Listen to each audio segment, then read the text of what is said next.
হাটহাজারী মাদ্রাসায় যখন পড়াশোনা করি তখন আমার বাবার জীবনে একটি দুঃসময় আসে। তিনি ব্যবসায়ী ছিলেন, হঠাৎ তার ব্যবসায় এমন ভাবে লস হয়েছে যে তার সমস্ত পুঁজি হারিয়ে তিনি প্রায় পথে বসা দশা। আমি তখন বিলম্ব না করে সেখান থেকে মফস্বলের একটি মাদ্রাসা, যশোরের একটি মাদ্রাসায় এসে ভর্তি হই। সাধারণত হাটহাজারী মাদ্রাসা থেকে মফস্বলে কোনো মাদ্রাসায় গিয়ে ভর্তি হওয়ার নজির সাধারণত খুঁজে পাওয়া যাবে না, বাট আমি চলে এসেছি। কেন এসেছি? আমার বাবাকে হেল্প করতে হবে, অর্থনৈতিকভাবে তাকে সাপোর্ট দিতে হবে।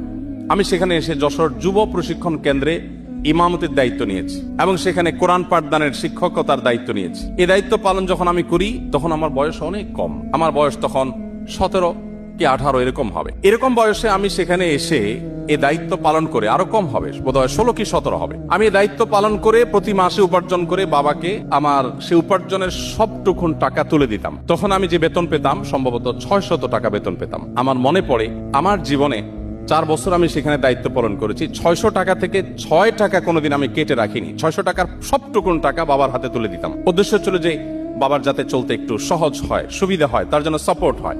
আমি নিজে কষ্ট করে চলতাম এবং 3 থেকে 4 কিলোমিটার বাইসাইকেল রান করে ক্লাস করতাম, যেতাম। এই কথাগুলো আপনাদেরকে এই জন্য বলা, আমাদের তারুণ্যর কথা মনে উঠলে আমাদের মনে হয় যে খেলাধুলা, বিনোদন, জাস্ট হেয়ালিপনা, জাস্ট আড্ডা, জাস্ট এমন সব কাজকর্ম যেগুলো প্রোডাক্টিভ কিছু নয়, না তার জন্য, না তার পরিবারের জন্য, না সমাজের জন্য, না দেশের জন্য।